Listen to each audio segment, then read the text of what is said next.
41 തവണയാണ് Lavalin case supreme കോടതിയിൽ മാറ്റിവെച്ചത്.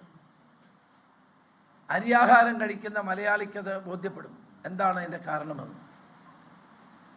Supreme കോടതിയിൽ ഇത്രയും പ്രമാദമായ ഒരു കേസ് 41 തവണ മാറ്റിവെക്കണമെന്ന് പറയുമ്പോൾ അതിൻ്റെ പിന്നിൽ എന്താണെന്ന് എല്ലാവർക്കും ബോധ്യപ്പെടും.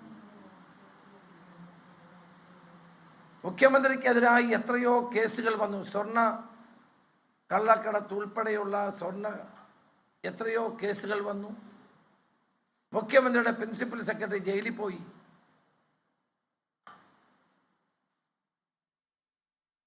നാഷണൽ ഹെറാൾഡ് കേസിൽ ഞങ്ങളുടെ പ്രിയപ്പെട്ട നേതാക്കന്മാരെ മണിക്കൂറുകളോളം ഇഡി ചോദ്യം ചെയ്തു. രാഹുൽ ഗാന്ധിയും സോണിയാഗാന്ധിയും എത്ര മണിക്കൂറാണ് ചോദ്യം ചെയ്തത്? ആ ചോദ്യം ചെയ്യലിന് അവർ വഴങ്ങി. കേജ്രിവാളിനെ അറസ്റ്റ് ചെയ്ത് ജയിലിലടച്ചു. കേരള മുഖ്യമന്ത്രിക്ക് ഒരു നോട്ടീസ് അയക്കാൻ പോലും കേന്ദ്ര ഏജൻസികൾ തയ്യാറാകാത്തതിൻ്റെ രാഷ്ട്രീയം നമ്മൾ ചേർത്ത് വായിക്കേണ്ടതാണ്. ഞങ്ങളാരും കേരളത്തിൻ്റെ മുഖ്യമന്ത്രിയെ നിർദോഷിയാണെന്ന് ഞങ്ങളാരും പറഞ്ഞിട്ടില്ല.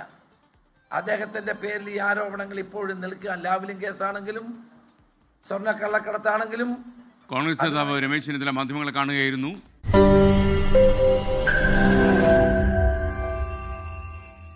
ലോകത്തെവിടെയായാലും ഏത് സമയത്തും 24 വാർത്തകളും ഓഗ്മെന്റഡ് റിയാലിറ്റി പാക്കേജുകളും എക്സ്പ്ലെയിനറുകളും വിശദമായി കാണാൻ ഞങ്ങളുടെ യൂട്യൂബ് ചാനൽ നിങ്ങൾക്ക് സബ്സ്ക്രൈബ് ചെയ്യാം.